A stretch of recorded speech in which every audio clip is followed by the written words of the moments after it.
Edition here on 3FM 92.7. We're coming to you live from our studio here at Adesawe Kanda here in Accra. Also live on our numerous affiliates across the country. Around the world, we're streaming live on 3news.com.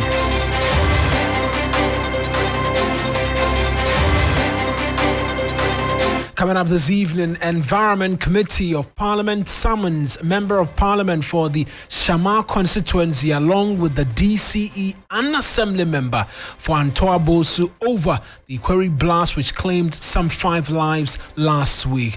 We're live to the area for details and engage the chair of the committee, Dr. Emmanuel Mafu. Also this evening, NDC flag bearer John Mahama visits EC registration centers in the capital and reiterates calls for the commission to reconsider decision to conduct limited voter registration only at its district offices.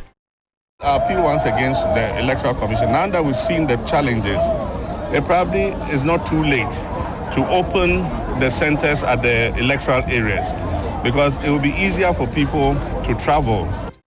Meanwhile, lawyers for Precious Aita have finally served the EC with contempt summons after several attempts. We get details for you, and much later, NATMO intensifies rescue efforts for 3 remaining fishermen who went missing in the canoe accident at Azizanya at Adan yesterday. The body of a 15-year-old, meanwhile, has been retrieved as of this morning. We also have business, sports and entertainment for you in about 45 minutes if you stay with us here on Hot Edition.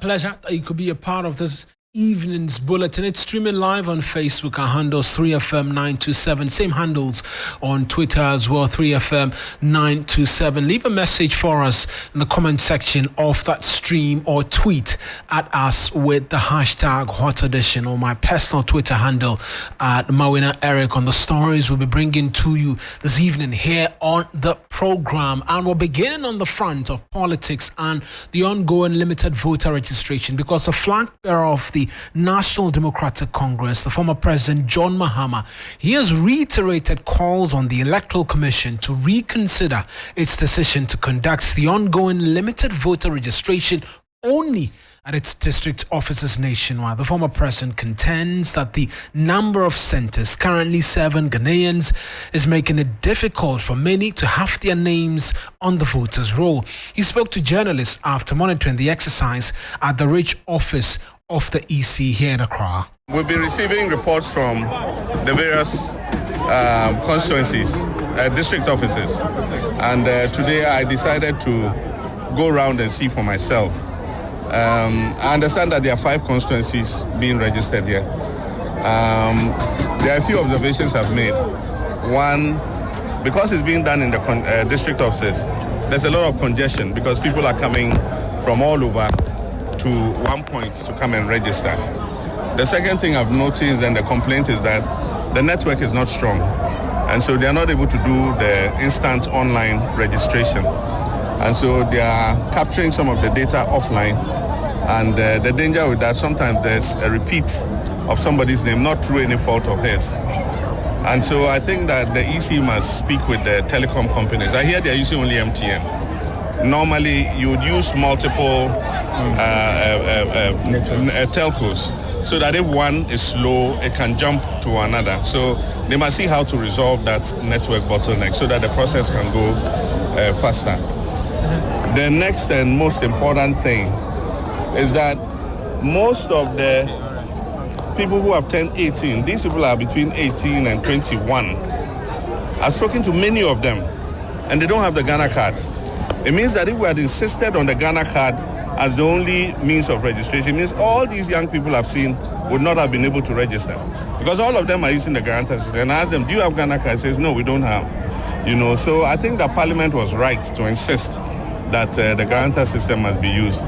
And I believe that National Identification Authority should up its game so that a lot of more of our people can get access to their cards, so that in future, if we decide to go solely with the card, it won't disenfranchise any person. And I'll appeal once again to the Electoral Commission. Now that we've seen the challenges, it probably is not too late to open the centers at the electoral areas, because it will be easier for people to travel. I mean, for instance, Ayawasu West Wagon is here. The farthest polling station in Ayawasu West Wagon is at Sator. And so there are people here from Sator who have had to travel all this way to come and register. They might not be able to register today. They might have to go back and come the following day. I mean, we know the conditions in Ghana today, the hardship. We know how transport fares have gone up. It's not easy on voters to be able to do that. Of course, political parties are trying to facilitate. You say we shouldn't bus them. And if somebody doesn't have money, he won't come and register because he doesn't have money for transport to come all the way. But if we were in his electoral area, it will be a shorter distance and he'll be able to go there and register. So I think we should still reconsider this issue about registering in the electoral areas. So that's the former President John Mahama on the point of reconsidering the position of the Electoral Commission in having this registration continue at its district offices. Well, that decision to have it continue at its district offices has become the subject of illegal tussle. In fact, there's been attempts to serve contempt charges against the EC chairperson and her deputies over that sole decision alone, because one private individual, Precious Aita, secured an injunction seeking to prevent the Electoral Commission from proceeding with the exercise at its district offices. The EC has gone ahead, and there's been attempts since Tuesday to have the EC served with a contempt summons. The lawyers have alleged the EC was evading service. Now we get the indication that they've been able to finally serve the Electoral Commission. Let's speak to Niek Papo Samoa Ado, who's a lawyer for Precious Aita, for a bit more. Mr. Papo Samoa, many thanks for your patience and for speaking to us this evening. So how did it all come about? You had tried 2 days straight, you weren't successful. How did it change this time round? Good evening to your wonderful listeners, and I must say a very big thank you to you, the media houses, especially 3FM and TV3 and your allied stations. It seems the massive publicity you gave to the attempts to serve yesterday has caused good reason. And finally, we received a call from lawyers of the EC indicating that they have waived the right to personal service because contempt has to be served personally. And they have written that the processes should be served on the lawyers. So this afternoon, I can confirm that the bailiffs of the Tema High Court have duly served the EC through their lawyers. And so the EC, as now, is fully aware of they have already been served with the originating motion and the motion for injunction. They have now been served with the contempt motion. And clearly, we expect that they will halt the process. That is the less logical step. That's the expectation from you, that processes and stop the processes that are ongoing. There's registration expected to continue tomorrow. These charges that you've successfully filed are expecting that will not happen tomorrow. Yes, because the EC has been served with contempt proceedings. And if you have been served with contempt proceedings, in addition to an injunction application, it will be suicidal for you to be continuing with the very act that you are being held in contempt for. I expect the EC to reason properly and to do the honorable thing, which is to stop the process. And I would hope that you would get in touch with them and see where they are heading towards. Because clearly, you cannot be having these processes served on you and you still decide that you'll be brazen enough not to halt the process and address the processes that have been served on you. That would be the height of lawlessness. We're seeking to get the Electoral Commission on the telephone line as well to get that indication from them as to whether or not it is the case that there will be registration tomorrow now that you've successfully served them with the contempt charges. But would you be surprised if there's registration tomorrow? It will only strengthen our case on the issue of contempt. That then the Electoral Commission has absolutely no regard for the laws and rules and regulations of the Republic of Ghana. And we will bring that forcefully to bear on the court. We cannot have a situation where a public officer is served with an injunction application, is served with a contempt application, and decides that she will ignore everything and still proceed with the behavior that we are seeking to prohibit. That will be the height of lawlessness. When are you supposed to be in court again? We are due in court on the 16th of October. And so she cannot do anything until we've heard that application. Both applications, for that matter. It's well over a month away. The EC and the entire process which has started. We do not set the court date. It is the court that sets the date. And it is not for the Electoral Commission, having been served with these processes, to elect to misbehave. We would not expect that. So that's why I said it would be good and timely for you to find out from them what their next steps will be. Well, I mentioned that we're working the telephone lines. It is something that we're doing to get a response from the Electoral Commission as well as to what the next line of action is. You served the injunction application, they proceeded nonetheless. Now you serve the contempt charges against the Electoral Commission as well. It will be interesting to note what really the response of the Electoral Commission is now that you're telling us that the court hearing date is on the 16th of October. It's well over a month away. What will be the EC's next line of action? And you say that you forcefully put that before the court should they proceed with the registration exercise tomorrow. Right then. Mr. Kwako Samoado, I appreciate that you could speak to us this evening. That's the lawyer for Precious Aita speaking to us this evening here on Hot Edition on the success in serving the Electoral Commission with the contempt charges. What it means, or his expectation, is that with these charges served, there won't be registration tomorrow. We've been trying to reach the Electoral Commission. It's been unsuccessful so far. We have quite a while in this bulletin. We'll be seeking to be able to do that for you here on Hot Edition. But the news now is that Precious Aita's counsel have been able to successfully serve the Electoral Commission with the contempt charges. The former President John Mahama visited the EC's head office, which is a center for 5 district registration centers today, and amongst many things, made the case that, look, the Electoral Commission needs to extend this registration beyond its district offices. From Tuesday, since the process started, we've had varied reports, particularly from the Yeji area, where persons are supposed to commute in boats to the registration center, and one person's cost of transportation just to the venue or the registration center was about 70 cedis. And so going back and forth was already 140 cedis. Before you're supposed to go with 2 guarantors, that's around 280 cedis if you work the math. For first-time voters, the question really has been,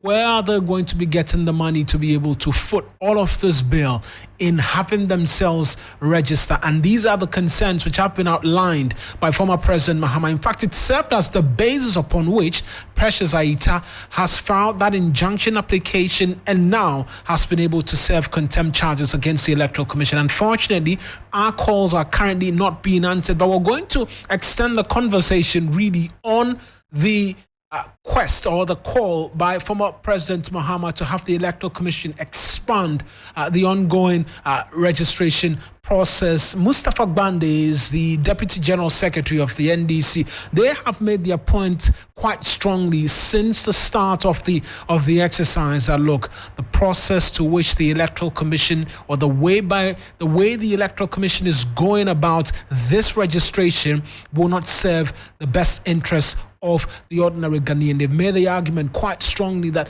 lots of people are going to be disenfranchised, and On Tuesday, the chair of the party, Johnson Asiedu Nketia, as well, he addressed a news conference where he, amongst many things, mentioned that a lot of the challenges which have been associated with the limited registration exercise have been at the stronghold of the NDC. We can take a listen to him when he made that point and made it quite strongly.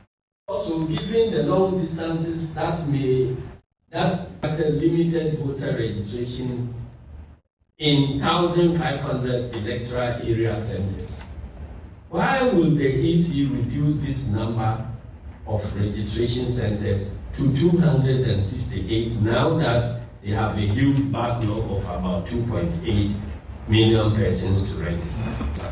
Ladies and gentlemen, in addition to the NDC, there are 4 other political parties who are plaintiffs in the instant case at the Supreme Court. And as already indicated, the PNC has also thrown its weight behind the suit. In fact, CODIO, Care Ghana, and other stakeholders in our electoral space have all criticized this unreasonable decision of the Electoral Commission. Apart from the ruling and corrupt NPP party, no other political party or stakeholder has supported this decision by the Electoral Commission. This clearly shows that the Electoral Commission is the problem and not the NDC. So that's the chair of the opposition National Democratic Congress, Johnson Asiedu Nketia. Haruna Mohammed is the Deputy General Secretary of the governing New Patriotic Party. He's joining us on the telephone lines as we continue this conversation on the limited voter registration exercise, which is currently ongoing. The expectation, I must mention for you, is that it is likely not to proceed tomorrow based on contempt charges that have been filed against the Electoral Commission over the ongoing process. Mr. Mohammed, I appreciate that you could speak to us this evening. To start off with, it's been 3 days. What has been the assessment of the NPP of the registration process thus far? Thank you very much. I say good evening to your cherished listenership. Yes, the Electoral Commission has begun a constitutional process to do a limited registration. We, as a political party, have put together our agents and our team to monitor the exercise and also to encourage new-time voters to exercise their rights in the 1992 Constitution. The exercise began with some difficulty. However, we have been able to also, together with the Electoral Commission as a political party, to discuss some of these matters. And in some of the areas, these matters have been resolved with regards to the slow pace of machines and other forms of system malfunctioning. All in all, I think that it is very early days yet because it's 3 days and it's a 21-day exercise. And I think that for now, we can say all in all, we are very okay, but we are looking out to see a perfect situation that will look very good for all of us. It's been described as a process that's been dogged with challenges. Outside of the NDC, who've made the claims and said that a lot of the challenges they have identified are in their strongholds, we here as a media house as well have been following up on the registration process, and particularly day 1 and some parts of day 2 as well, where there's been challenges. Today, the media as well followed up with the former president, John Mahama, who was at the EC's headquarters, which happens to be the registration center for 5 districts. And it appears that the same challenges are coming up. Is it the case that for you in the NPP, from your monitoring, there hasn't been an instance where your strongholds have suffered challenges in registering new voters? I'm not seeing where this stronghold or whatever it is. I think that every Ghanaian, every citizen has the right to be registered. And I think that if we want to discuss this matter based on strongholds, I think that we'll be drilling the the high benefit that comes out of that. In every registration that we have, I think that there has always been challenges, and these challenges are discussed by political parties together with the key holder of this particular exercise, which is the Electoral Commission. These challenges, we have observed them, and we have also decided that we speak with Electoral Commission on this matter. In some of the situations in the constituencies where we met them, you see the NDC, the MPP all come together to discuss with the Electoral Commission as to how this particular process will go. I visited Zabuzuku in the northern region, and I realized that the NDC and the MPP and other political parties were in good tune discussing with the Electoral Commission as to how the entire process is going to go. I went to Indi, same is happening. And I went to Nyong, same is also happening. Tomorrow I'll be in the Northeast region. And I think that I've met a lot of challenges. However, the Electoral Commission are taking steps to address some of them. In Tamale, for example, in the first day, the whole of Tamale staff, it was only one person that was registered. The subsequent days, it has been moving on. It has not been the same. So once you deal with system, I think that you are bound to meet some of these challenges. And as a political party, we believe in dialogue to make sure that some of these matters are dealt with instead of using the buka way. Mr. Haruna, I'll come to you again on the point of expanding the registration process. Well, we've thankfully as well been joined by Mustafa Egbeta, who's the Deputy General Secretary. Unfortunately, we've lost him on the telephone line, and so we'll have to try and reconnect with him.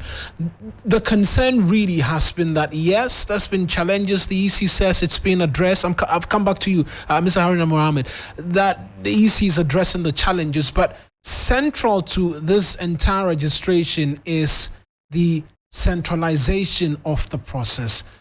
Across the length and breadth of the country and the monitoring, you as a political party have been forced from our monitoring to bus individuals to some of these registration centers in order to aid them get themselves registered. It appears that is a challenge, isn't it? I think that first and foremost, we are not busing people. We are assisting people to the registration centers. And what do you mean by assistance? We are assisting them. We are assisting people. Like I went with my pickup. I've seen people who want to come and register. I use my car to pick them to the registration center. Isn't that busing? Providing a means to which people can get there? On the angle you want to use it. I am saying we are not busing. We are assisting the people to the center. So whichever way that you want to assist the people to come to the center, I think it is right. However, I heard in your earlier commentary that you talk about decentralization. I think that is the Electoral Commission's right, whichever way it is described within the law, to ensure that registration is done. So if you go and read Article 42 of the 1992 Constitution together with Article 45A and E, you see that it is the Electoral Commission's right to make sure that voters' registers are being conducted or being compiled within the space of the period. And then the citizens also have the right to be registered if they attain the ages of 18 and thereabouts. And you are also qualified so that you are of sound mind and what have you. Right, Mr. Haruna. Those particular provisions, they don't talk about the number of centers. In 2019, it is the same Electoral Commission that decided to expand the centers. And the same Electoral Commission have decided to say that they want to do it at the 268 centers. And so you believe they have the rights to be able to proceed with the registration in any way or form they deem fit. Let me pose that same question to Mustafa Egbeta, who's rejoined us on the telephone line. Mr. Egbeta, many thanks. We lost you briefly. We spoke to your colleague on the other side, Haruna Mohammed, who says that yes, there were challenges on the first day, but it's been resolved, and so there's really no cause for alarm. And nobody should be looking at this from the lenses of my stronghold, your stronghold. This is a national exercise which is currently being undertaken. Thank you very much, and good evening to my colleague on the other side. I think that basically the NDC's positions are in three pools. One pool has to do with operational challenges, which is about machines, which is about breakdown of cameras, which is about slow network. As I said, they are only using one network, that is MTN, and that relatively the exercise is very slow.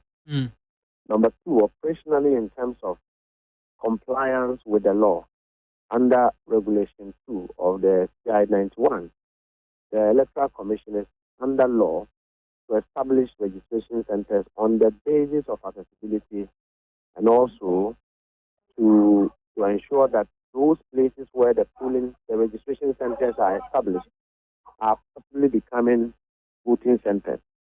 And so we believe that in line with the constitutional mandate that the Electoral Commission shall continue to expand the voter register, it didn't say contract, it said expand. Expansion in accordance with population growth. So if we have that situation, it will only be fair to the people of this country that the Electoral Commission would decentralize its services to the extent that people do not have to go through the challenges they are going through just to register. My brother on the other side, so the MPP has two positions.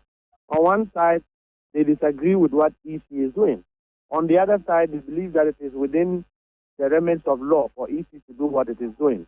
All we are saying is that we should not subject young, innocent people to the kind of situation they face now.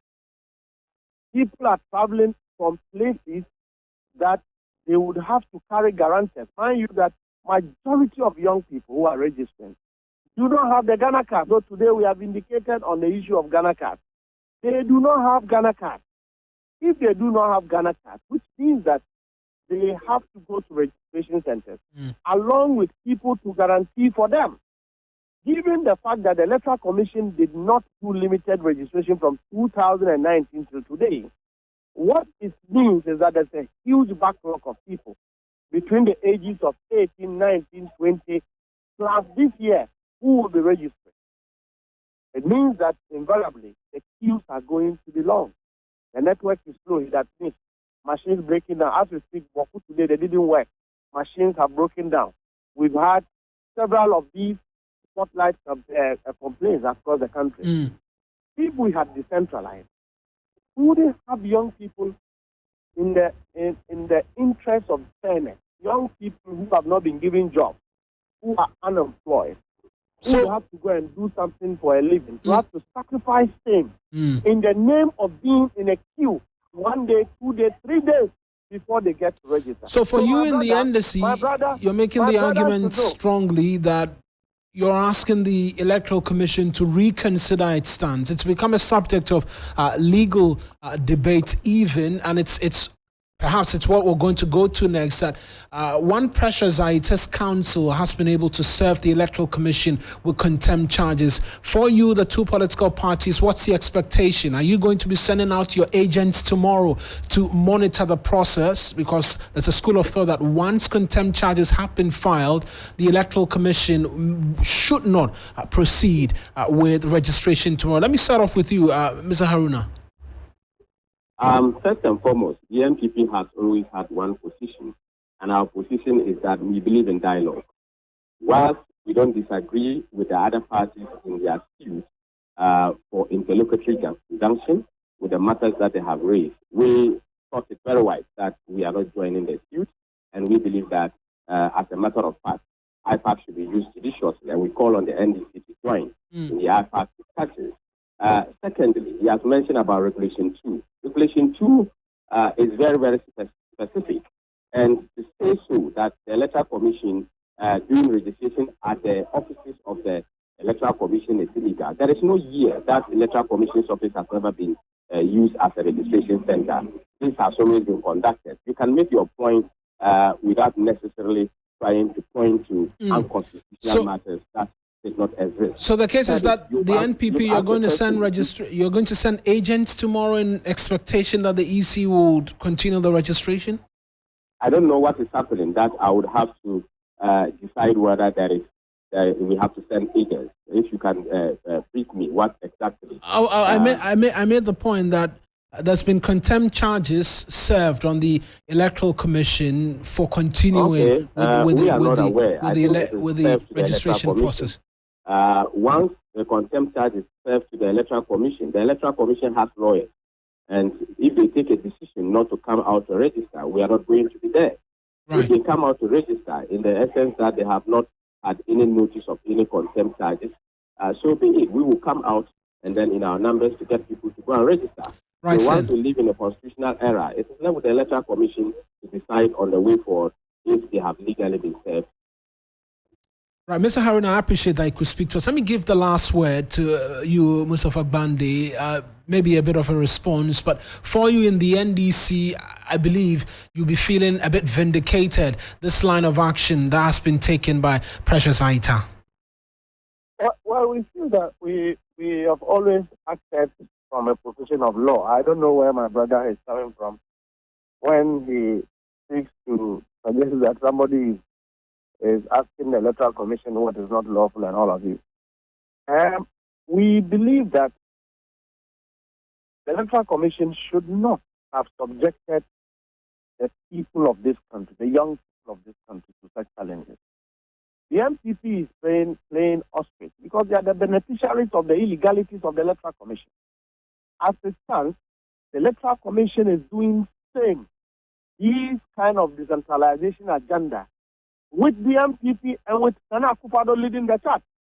You have seen the struggle that people will have to go through. The only thing NDC asked the court to do was to interpret the law so that we don't have an Electoral Commission that operates outside the remit of the law. That justice has been denied. So if today a person would have to go and get a contempt charge before the Electoral Commission will listen, so be it. We feel that Ghanaians should not be subjected to what they are doing. It's wrong, it's unlawful, it is unreasonable and very unethical. Right. For an Electoral Commission to embark on some of these things that she's doing. So if they want to listen, they will listen. The NDC and Ghanaian young people have resolved that it doesn't matter what it takes. We'll go through the challenges and we'll register. Right, because then. the only legitimate means to get our way, to get these criminals out of power is through election. Mr. We will Bandi, not use any other means. And Right. through election, people must register to be able to do that. I appreciate that you could speak to us this evening here on Hot Edition. Thank you very much. That's Mustafa Bandi, he's the Deputy General Secretary of the NDC earlier, Haruna Mohammed, who was also the Deputy General Secretary of the governing New Patriotic Party.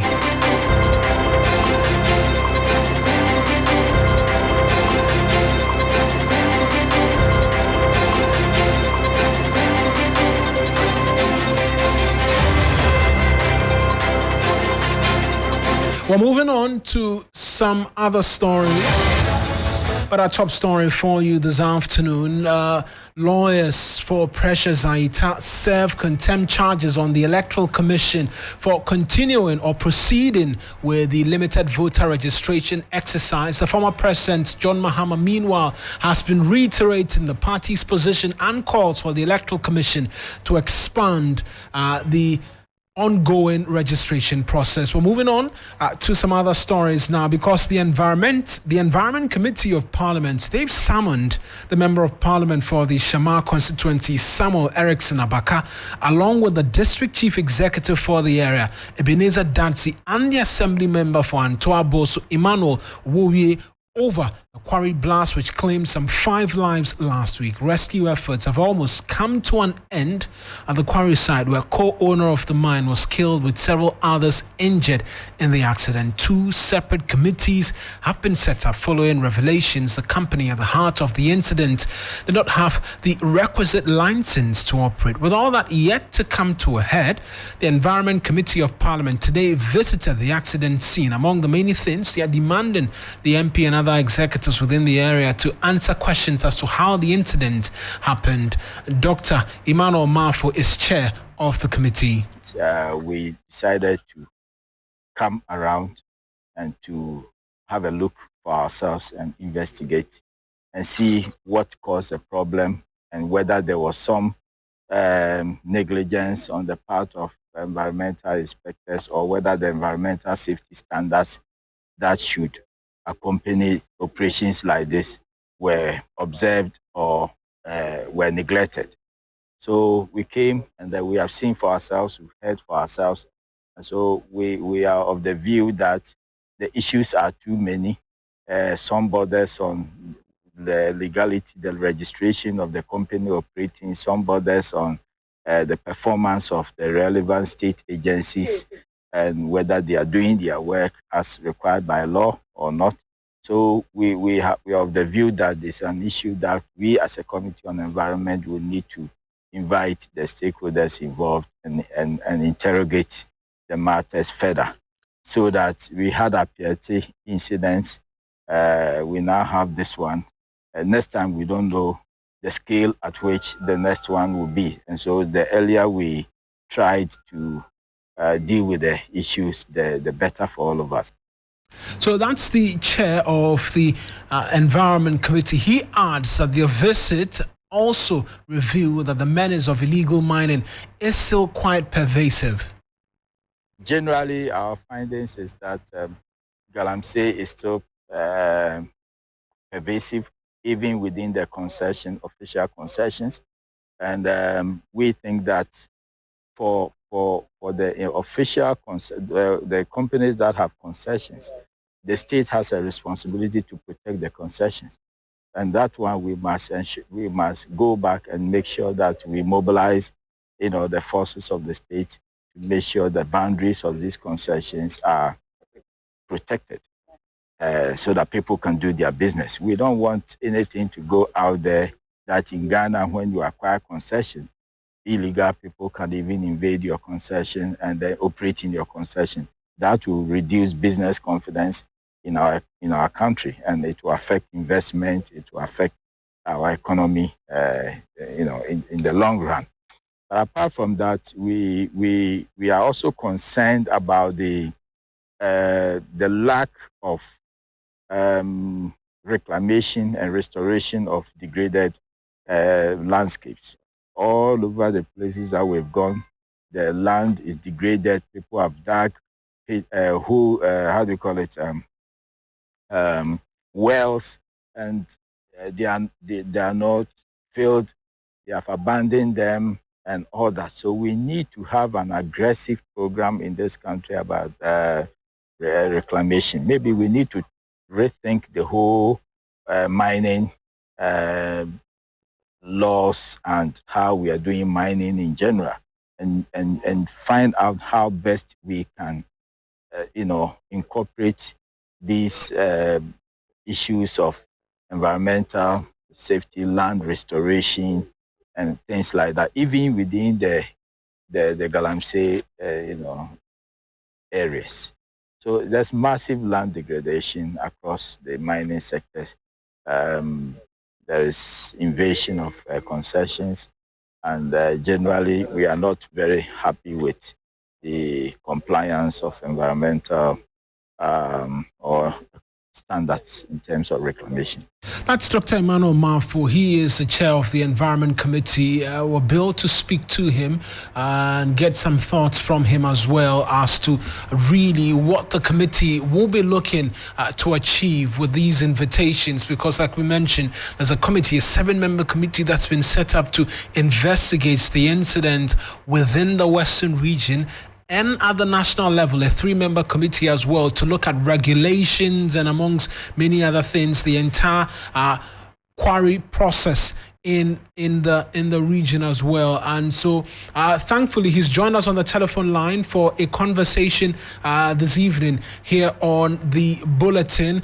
Many thanks, Doc, for speaking to us this evening. And so you visited the area today, and from what we understand, there's an invitation thrown to the Member of Parliament, the District Chief Executive, along with the Assemblyman for the area. What is it that you found which made it necessary for these invitations to be thrown out?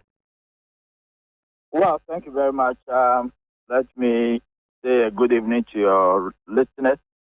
So what we found out that kind of shocked us was that the company that was operating had left the site, and a new company that is not registered with the assembly is now operating. And then apparently the assembly claimed they did not know that there's a new company that is operating.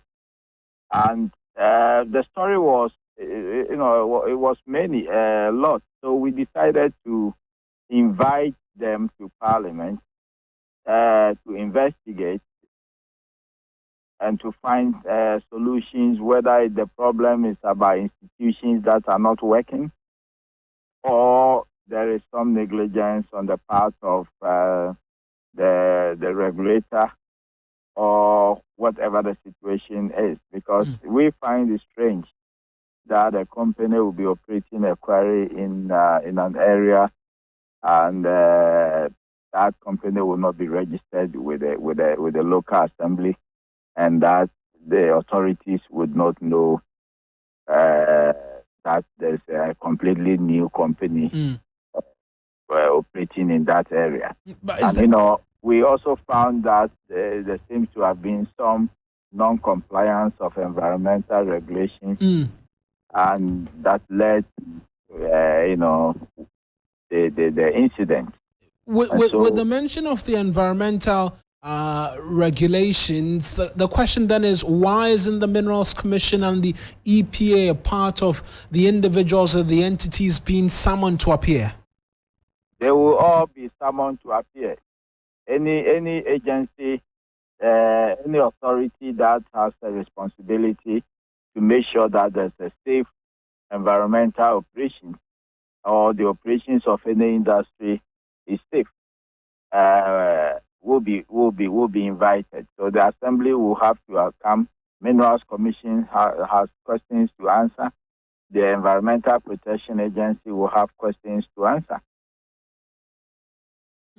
And by the end of this investigative work, which the committee is set out to do, are we to expect reforms? Because already there's a committee at the national level, a 3-member committee, which is looking at the entire mining and the quarrying sector, the regulations and how they seek to get their permits, seeking to bring about reforms as well. Yeah, definitely. That is actually the purpose for the investigation. A PhD or something happened some few years ago, and this one has happened.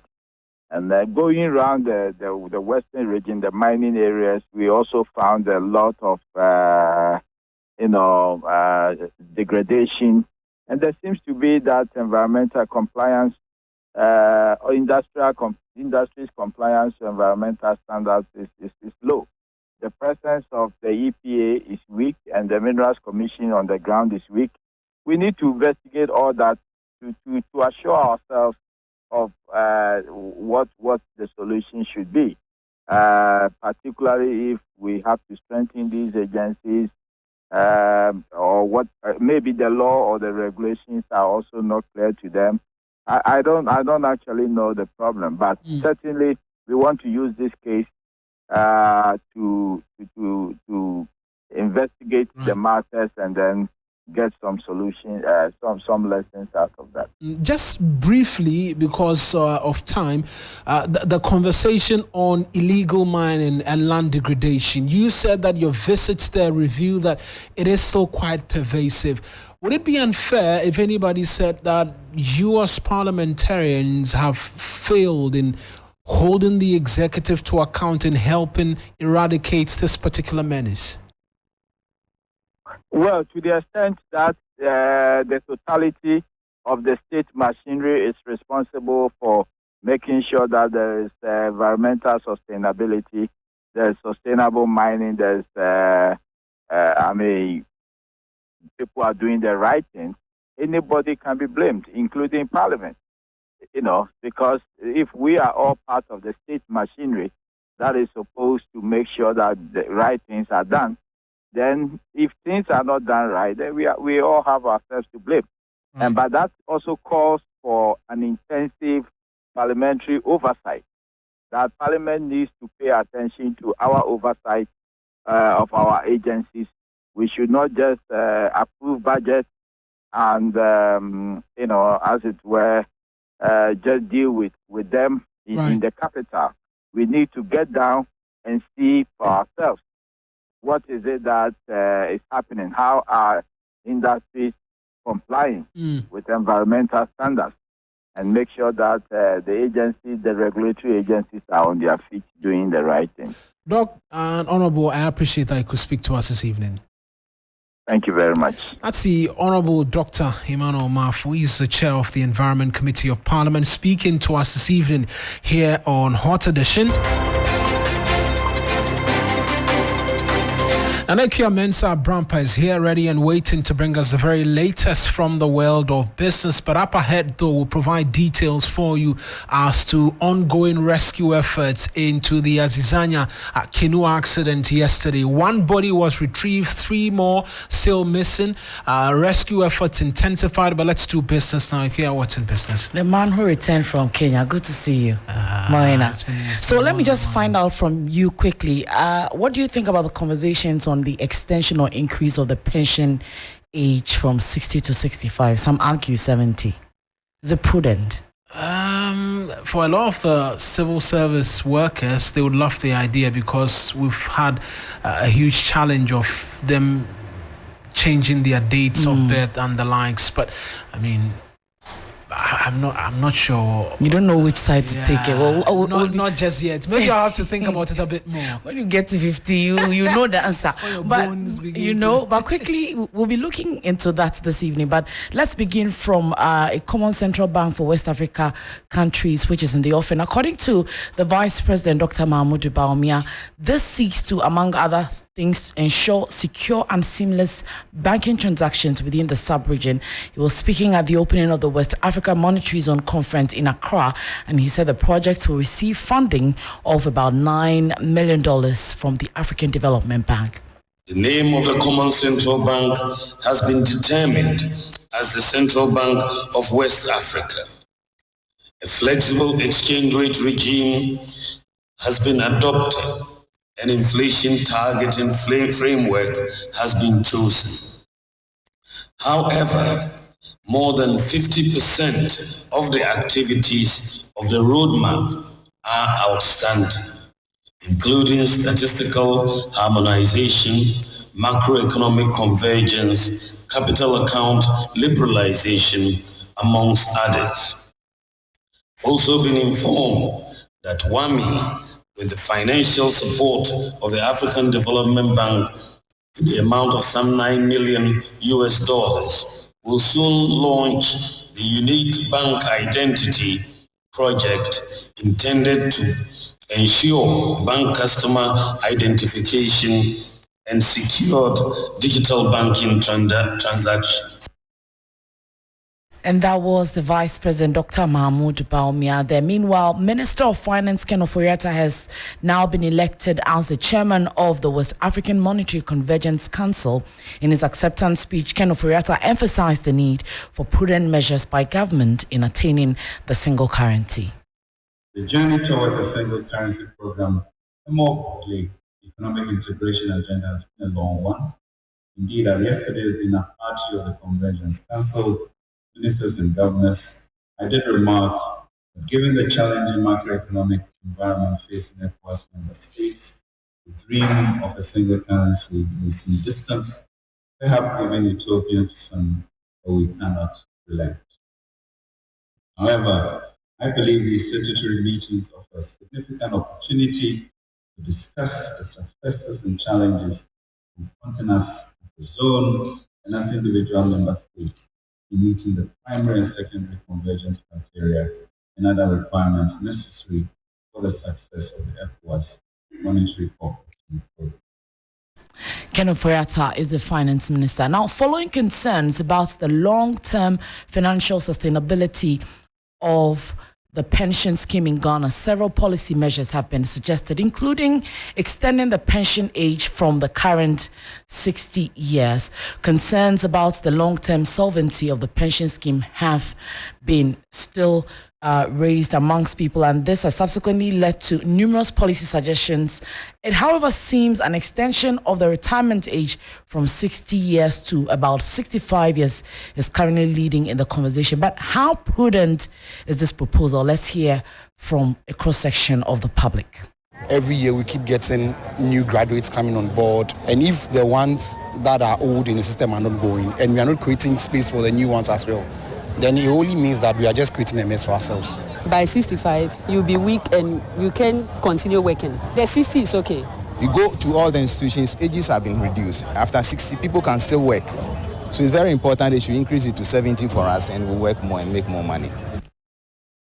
So you had a cross section of the public, and I'm laughing because of Owusu-Labi's reaction. I'll pick it very soon. But Dr. Nana Sifachum, head of corporate affairs at NPRA, also shares his thoughts on this conversation. If Senate should pray to the government through Parliament to extend the retirement age from 60 to about 62 or 63, I agree. It's because we don't have places to put people to work, and that is why we are not agreeing with Senate to do this. Okay, so I think it's a fair comment there from Nana Sifachum, the head of corporate. But Owusu-Labi, why are you worried about the 70? It's too much. Now people are strong. It's too much. But you can work till 70. So what is the appropriate? 60 is fine. It's okay. You've worked for years. 60 is okay. So make room for other people. Why are you doing that? 70 that what? Why? What do you want? What do you want? Oh, please. It's okay. You want to be a Mugabe in the business. It's too much. Well, so I'm sure as Yao is reacting, you also be having your own reactions. You can send your comment in on our social media platforms. But that's it for business this evening with me, Nana Mensah Brampa. Log on to 3news.com. We have more business. And the man who refuses to work at 70 has sports for us. Most definitely. Thank you so much, Nana Mensah Brampa. And let's head into the sports news this evening here on the Hot Edition. We start off with the English Premier League. But before the English Premier League, though, Dreams FC took on Colon FC of Sierra Leone in the CAF Confederations Cup, and they just beat them at the Accra Sports Stadium by 2-1. And the next stage of the competition awaits them, where they head to Colon FC and play that game in that one. But to some more stories, to England, Arsenal head coach Mikel Arteta believes that despite the club's congested schedule in all competitions, his side will try to meet all the expectations. Well, it's exactly the same as last year. We played every 3 days, but it was the Europa League. So the competition is different. Obviously, the demands of that competition expectation are different, especially after being away from there for 7 years. But it's excitement. This is where we want to be. Well, you heard that from Mikel Arteta, who's Arsenal's boss. Now, Arsenal make a return to the Champions League for the first time in 7 seasons. Now, Newcastle defender Dan Burn believes that his team, or the team, that's Newcastle United, needs to strike a balance between the UCL games and the Premier League fixtures this season. Burn believes that a new chapter is crucial for Newcastle and their project. Well, it's exactly the same as last year. We played every 3 days, but it was the season. Yeah, I think so. Yeah, it's probably a bigger game than what people would have made it out to be. But I've said before, I think the top teams like the Man City, who are the best team in the world to me, I think their mentality is that it doesn't matter what game they're going into. Like, it doesn't matter whether it's Champions League, whether it's Carabao Cup, FA Cup, Premier League. They just attack every single game. And I think that's something new to us. Not many lads have played not at this level before, but had to deal with the Champions League as well as the rest. And I think it's a mental test, knowing that you've got to sort of be prepared and be up for every single game that you're at. So yeah, I think everyone is excited for the Champions League game, which is only natural. But You heard that from Dan Burn. Now, Liverpool manager Jurgen Klopp has confirmed that Trent Alexander-Arnold will not be present for Liverpool when they take on Wolves this weekend. Trent is still in the final phase of recovering and remains key for the Merseyside Reds. Now, Chelsea as well, and head coach Mauricio Pochettino believes that the absence of the 2021 UCL winners from this season's UEFA Champions League will help the club prepare on its return and focus on the Premier League for the upcoming season. Chelsea have had a slow start in the Premier League, and Pochettino looks to reverse the situation with better results. Now to Manchester United, where coach Eric Ten Hag believes that there is a need to project discipline at the club, considering the recent scandals and controversies surrounding the football club and some players. United have sidelined Jadon Sancho to training away from the main group after the England international expressed his concerns with team selection on social media. Yeah, but strict line, this is what the point. But the club asked me because there was no good culture before I entered last season to set some standards, and that's what I did. Yeah, then it's my job to control the standards, and of course it's not, it's never have been as well that someone when you make one mistake. No, it's a whole process. before you come to a certain outcome about strict lines. But yeah, if staff of players or whatever if there's a structure to cross lines, you have to be strong. That's Eric Ten Hag, the United manager. Newcastle United manager Eddie Howe expects his club to bounce back in the league after a disappointing start to the campaign. Now, Newcastle United have picked up just one win. That's the opening day win over Aston Villa. And Eddie Howe is hopeful that his side can excel once again like they did last season. My preference would always be to play again after a disappointing result. But it wasn't to be, so we've come back here and worked well, I think, with the players that we had left with us. Around about 12 players initially. Lads have been good, training's been good, and now we're ready for the next game. Yeah, they're from Eddie Howe. My name is Yao Fusulabi, and that's all the sports. Akofa has entertainment next. Very much, Yao. Let's get straight into it. Ghanaian songstress Ifya has opened up about the current state of investment in the entertainment space in Ghana as compared to Nigeria. Now, the singer noted that one of the contributions to the success of the Nigerian industry is investment. In Nigeria, giving somebody 20 million to invest in their music is nothing for some people. Do you get? Yeah. I don't think there's any artist that could tell me that an investor in Ghana has given them $1 million. Numbers and what it is you've been able to do by yourself. If you tell the investor, I've been able to make 200K this year, right? So that means that if you double me up, right, that's 400. I could make that 200 back by the half of the year because I'd be having extra investment to cut the work short to make it much more better. Now, if you flip the money and you're able to flip it, right, you get 600. You pay them back, they'll still give you money because you're able to pay them back, right? But this structure has not been established here. Well, away from that, dance artist Michael Amufa, known in showbiz circles as Incredible Ziggy, has said that dancers need their own category on big platforms like the VGMAs and other award schemes because they, dancers, contribute greatly to the success of a song. I mean, most of these songs that are blowing and getting recognition here in Ghana, most of them are tailored by us dancers. We spend much time on social media. We are always posting to the songs. It's like the artist is sleeping somewhere and we are the ones blowing the song. So mainstream awards, dancers need to be recognized. Well, away from that, Black Avenue signee Sefa, after going on a hiatus, has released her first single for the year. The singer, who grabbed the Best Afrobeat Song of the Year with her song Ichoke at the 2022 VGMAs, organized a private listening for her new single Vibrations, which features Ivory Coast legend Zoblazo pioneer Freddie Mawe. Check out the song on streaming platforms. Now, before I go, all roads lead to the Kwame Nkrumah Memorial Park on the 21st of September 2023.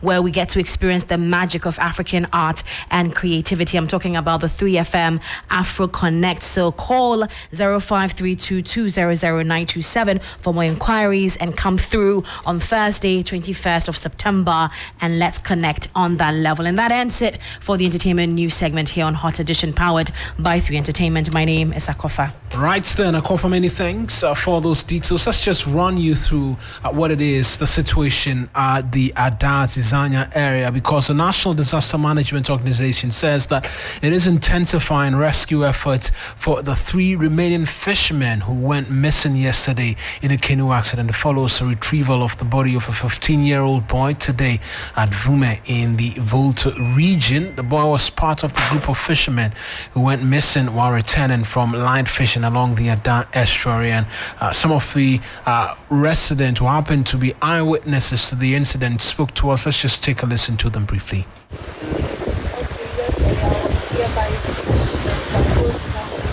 Around what time?